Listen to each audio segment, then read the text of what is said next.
রংপুরের লোকের পায়টা নিয়ে এইটা চালু করতে পারে ওটা বাদ হইলে এটা চালু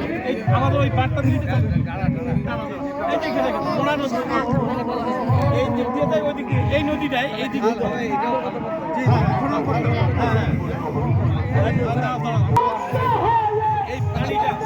কিন্তু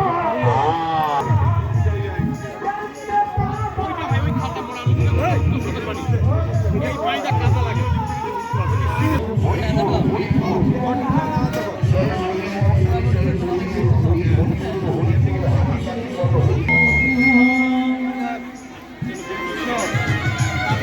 এই অধম ভক্তির শিবাগ্রহ সমস্ত জ্ঞান আজ আমার এমনই এলোমেলো হয়ে